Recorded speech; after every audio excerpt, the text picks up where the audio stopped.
FGI, Fréquence Guitare Issoudun, la radio du Festival de la Guitare d'Issoudun sur 99.4. Et alors les balances continuent et on va tenter d'interviewer, on va réussir même. Salut Bruno Durand. Bonjour Daniel. Est-ce que Bruno s'y connaît en décibels et en volume Oui. Alors Bruno Durand est le concepteur, tu m'entends bien? Oui, je t'entends, j'entends autre chose mais je t'entends bien. Ah ben oui, j'imagine. Concepteur, fabricant, amoureux des amplis. Voilà. De têtes d'ampli, enfin d'ampli, la partie amplification. Moi, ce sont des têtes d'ampli. Des têtes d'ampli. Et tous les ans, alors si on lance Bruno Durand dans ses théories, on est là ensemble jusqu'à au moins 20 heures parce que 21h. Tu as une idée sur tout, tu as étudié tout, chaque détail, chaque composant, la manière. Ce matin, je suis passé dans la salle de répétition où tu es. En 30 secondes, tu m'as montré un truc que j'avais jamais vu. Quel est le système que tu présentes ici? Enfin, pas un système, mais une manière de brancher. Là, c'est quoi? Oui, c'est un système wet, dry, wet. Alors, wet, dry, wet. C'est-à-dire le wet étant la partie qui a déjà été traitée. La partie mouillée. Mouillée, autrement dit, qui a les effets. C'est-à-dire qu'on a un baffle avec la tête d'ampli où il n'y a absolument aucune correction. Voilà, là, c'est rien. le dry. Le dry, il est sec. Autrement dit, il n'est pas affecté par quoi que ce soit. Donc c'est la guitare toute simple. Enfin, c'est le son de la guitare. Le son de la guitare amplifié par l'amplificateur. Oui. Et donc les effets sont complètement à part. Oui. Donc on n'a pas le son dry qui vient bouffer les effets et inversement. Voilà. Autrement dit, lorsqu'on est alors tu as une sorte de système stéréo. Après, on s'arrêtera là-dessus. C'est pas de la stéréo. C'est pas, pardon. C'est la stéréo améliorée.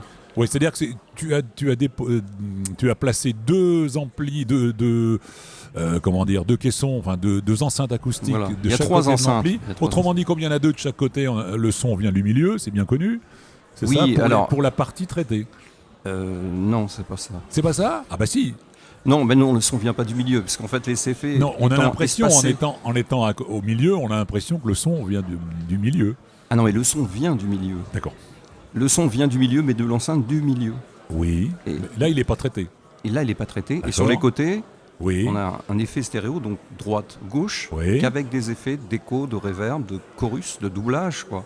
Voilà. Mais donc on a trois sources sonores. Mais une ne vient pas perturber l'autre, alors que dans un ampli traditionnel, enfin la façon de s'en servir traditionnelle, on va avoir les effets mélangés avec l'ampli, avec une seule enceinte, c'est moins défini, quoi. Mais alors ça, c'est une disposition que tu pratiques toi-même ou elle est dans les livres ou quoi? C'est quoi? Oui, c'est une disposition qui se fait depuis... c'est les gens comme Van Halen qui ont commencé ce genre de système dans les années fin des années 80. Voilà. Tous les gros systèmes en rack étaient basés là-dessus. Avec des têtes d'ampli qui partaient dans des baffles, puis des effets qui partaient dans d'autres baffles. Voilà. Alors après, c'est une gestion sur scène, c'est pas facile à gérer si on a un mauvais ingénieur du son. C'est pas un système que j'utilisais personnellement sur scène, j'ai jamais fait. D'accord, donc toi sur scène... Je me suis arrêté à la stéréo, moi, sur scène. Oui, donc deux amplis, non? La stéréo, c'est deux amplifications, c'est deux signaux différents, droite-gauche. Là, il y en a un troisième, donc... Alors si on a un bon sonorisateur, par contre, c'est bien, parce que lui peut doser les effets comme il faut. Il faut avoir un bon sonorisateur. Oui, voilà. Comme toi. Non, je ne suis pas sonorisateur. Enfin, je l'ai été.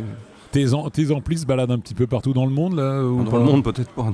Ah, sois pas modeste. Non, il y en a un à l'étranger, oui. Oui. Sinon, utilisé par... t'as eu des visites chez toi Oui, chez moi, c'est pas très évident. Mais gros, il y a des gens, il y a des gens du métier qui ont des amplis, là. J'en vends quelques-uns, oui. Il faut quand même préciser que c'est toi qui habite le plus près du festival, à peu près, non? Ah oui. Hein, tu as au moins 20 km, non, même pas. 15. 15 km, pardon, t'es venu en pantoufle, là. Oui, en pyjama. Tu peux te lever très tard le matin pour venir ici. Ouais. T'as toujours été passionné par par l'amplification, le son, les effets, la distorsion, tout ça? Moi, dès que j'ai commencé à jouer de la guitare, donc en 1980, 79-80, 79. Oui, quand j'ai arrêté, quoi. Voilà, c'est ça. Mais pas 1879, 1979. Ah oui, alors que moi, t'as raison, c'était le 19e, oui. Et tout de suite, oui, le côté technique du truc, d'abord la guitare, l'amplification, tout ce qui est amplification, je me suis intéressé vers 2003-2004. Oui, il faut bien préciser que Bruno Durand, que vous connaissez tous ici comme une sorte de sorcier du son, c'est ça un petit peu le professeur ou le prof. Le doc, il m'appelle le doc. Le doc, voilà, c'est une bonne image. Est aussi un guitariste et un chanteur. Est-ce que tout le monde le sait, ça? Non, ils ne savent pas ça. Parce qu'il suffit d'aller, je peux le dire ça, Oui, on peut aller sur YouTube. On va surtout sur SoundCloud. SoundCloud, où on a 130 000 écoutes de reprises Beatles, ce qui est pas mal. 130 000. Voilà, il a prononcé le mot magique là. Voilà. Oui. Le truc qu'il fallait pas dire. Lui aussi, si on peut le dire. Si. Quand on critique pas, on peut le dire. Ouais, non, il faut en parler de ça. Bon, on va en parler. Donc quand j'avais 14 ans, j'avais une cousine qui avait 2 albums qui venaient de sortir. Ils ont des compilations des Beatles. Beaucoup de gens connaissent, double album rouge, double album blanc. Bleu, pardon. Et des compilations qui sont sorties donc après que les Beatles ont terminé leur carrière. Et puis elle m'a fait des copies de cassettes.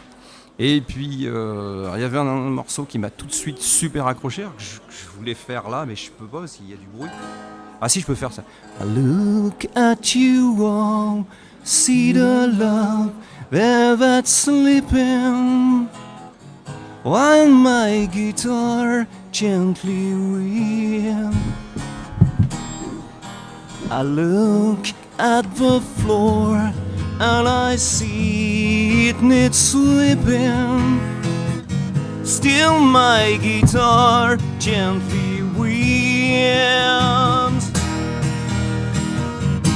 I don't know how, nobody told you how to unfold your love.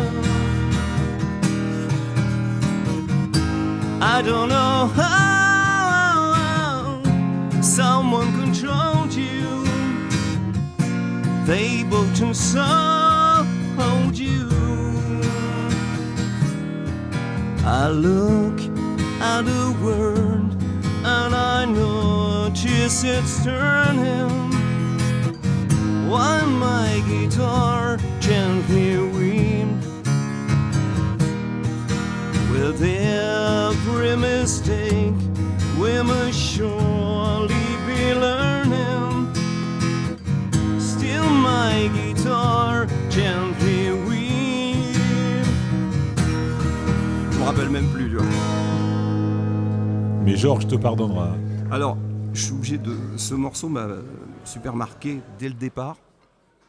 C'est devenu mon morceau préféré, non seulement des Beatles, mais en général. Et un jour, j'ai appris un truc très bizarre, super bizarre. Tu me fais peur, là. Ouais, alors, moi, je suis né un 25 juillet. Et le 25 juillet, je fête mon anniversaire tous les ans, sauf que je me rappelle jamais de mes anniversaires. Mais je me rappelle très bien de mes 4 ans. Et c'est ce jour-là que les Beatles ont enregistré ce morceau, pardon. Étonnant, hein. Et ça, je ne le sais pas depuis très très longtemps, je le sais depuis 4-5 ans. Et tu es tout retourné? Ça m'a super bizarre, parce que je me souviens très bien de ce jour pour plusieurs raisons. Et quand j'ai appris que c'était ce jour-là qu'ils ont commencé l'enregistrement de ce morceau, qui est mon morceau préféré, je me suis dit, c'est quand même pas un hasard, quoi. C'est très bizarre. Voilà. J'espère que tu ne m'en veux pas, parce que tu es ici comme fabricant d'amplis, et on est parti sur ton amour, qui est le mien aussi, oui, les Beatles. Sûr, ouais. Oui. Alors, puisque Michel Fraisse a décidé d'interrompre un tout petit peu sa balance, ça tombe bien, tu peux nous interpréter un autre? J'avais pas prévu. Non, mais on aime bien t'ennuyer. Something in the way she moves attracts me like no other lover. Something in the way she woos me. I don't want to leave her now. You know I believe in her. No, no, no, no, no, no. You're asking me where my love grows. I don't know. I don't know. You stick around now with me, sure. I don't know.